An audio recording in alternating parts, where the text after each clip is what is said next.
सभापति महोदय इधर महामहिम सामाजिक न्याय की बात कर रही थीं और उधर उत्तराखंड के कोटद्वार में नफरती लोगों के खिलाफ एक बुजुर्ग को बचाने के लिए खड़ा हुआ दीपक, जो मोहब्बतों की रोशनी लेके खड़ा हुआ था, उसके खिलाफ कोटद्वार की पुलिस गंभीर धाराओं में एफआईआर दर्ज कर रही थी। और वो भी उस दिन हो रहा था जब उत्तराखंड के मुख्यमंत्री कोटद्वार में मौजूद थे।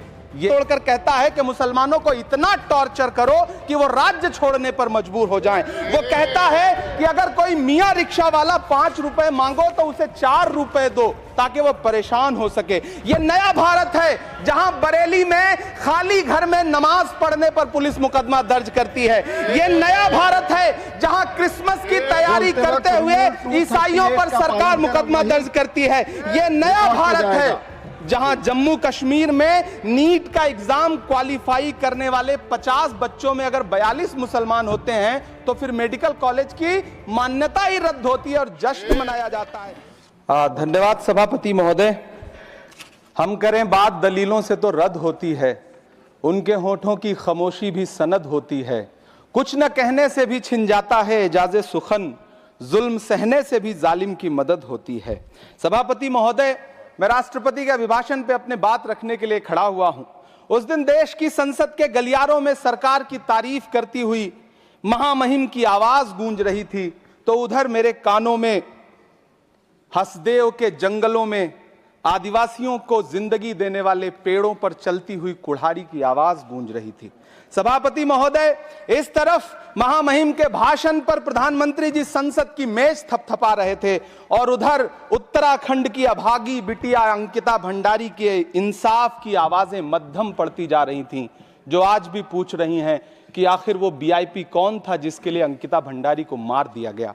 सभापति महोदय इधर महामहिम सामाजिक न्याय की बात कर रही थीं और उधर उत्तराखंड के कोटद्वार में नफरती लोगों के खिलाफ एक बुजुर्ग को बचाने के लिए खड़ा हुआ दीपक, जो मोहब्बतों की रोशनी लेके खड़ा हुआ था, उसके खिलाफ कोटद्वार की पुलिस गंभीर धाराओं में एफआईआर दर्ज कर रही थी। और वो भी उस दिन हो रहा था जब उत्तराखंड के मुख्यमंत्री कोटद्वार में मौजूद थे। ये नया भारत है जहां दंगाइयों के खिलाफ एफआईआर नहीं होते बल्कि अमन और मोहब्बत की बात करने वालों के खिलाफ एफआईआर दर्ज होता है। यह नया भारत है जहां असम का चीफ मिनिस्टर खुलेआम संवैधानिक प्रोटोकॉल तोड़कर कहता है कि मुसलमानों को इतना टॉर्चर करो कि वो राज्य छोड़ने पर मजबूर हो जाएं। वो कहता है कि अगर कोई मियां रिक्शा वाला 5 रुपए मांगो तो उसे 4 रुपए दो ताकि वो परेशान हो सके। यह नया भारत है जहां बरेली में खाली घर में नमाज पढ़ने पर पुलिस मुकदमा दर्ज करती है। यह नया भारत है जहां क्रिसमस की तैयारी करते हुए ईसाइयों पर सरकार मुकदमा दर्ज करती है।